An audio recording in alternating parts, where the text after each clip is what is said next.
Alhamdulillahi Rabbil Alameen, as-salatu was-salamu ala khatimin nabiyyin wa ala alihi wa sahbihi ajma'in, amma ba'd, fa'auzu billahi minash shaitanir rajim, bismillahir rahmanir rahim. Qala Allah ta'ala fi Surah Al-E-Imran, الذين استجابوا لله والرسول من بعد ما أصابهم القرح للذين أحسنوا منهم واتقوا أجر عظيم.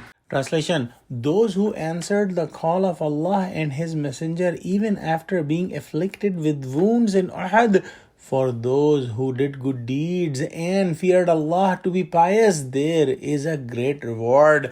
In the Battle of Uhud, when Muslims had that temporary defeat in which they were wounded and they lost 70 of their companions, they were very tired and they were very wounded at that time, and the mushrikeen on the other hand realized that they had not achieved the goal of the battle. They did not kill Prophet Muhammad and they did not take any prisoners. And at that time, Abu Sufyan, who was the leader of mushrikeen at that time, and the other mushrikeen were making some decisions to come back to Uhud and finish Muslims, but Prophet Muhammad found their intention and he ordered the companions to go after the mushrikeen.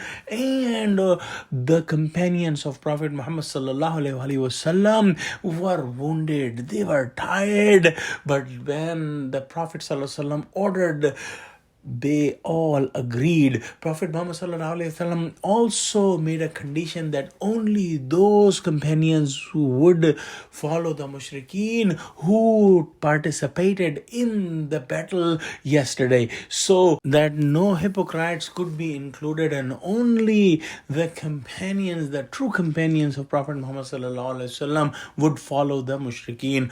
Now when the mushrikeen and Abu Sufyan found that the Muslims are following them, they lost their courage and they had lots of fear in their heart and they flee from that place and they left towards Makkah. Prophet Muhammad and the companions reached a point which is known as Hamra al-Asad, which is about 8 miles away from Medina, and at that time they stayed there, and this little expedition is known as Ghazwa Hamra al-Asad.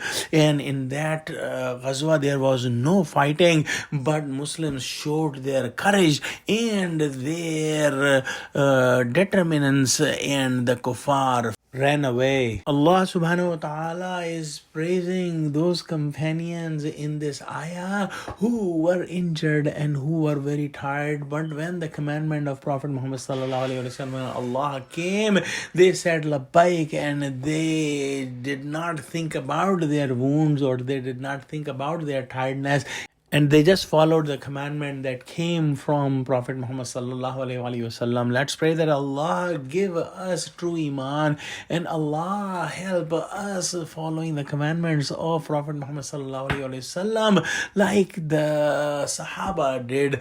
Ameen. Wa akhiru da'wana alhamdulillahi Rabbil Alameen. Assalamu alaikum wa rahmatullahi wa barakatuh.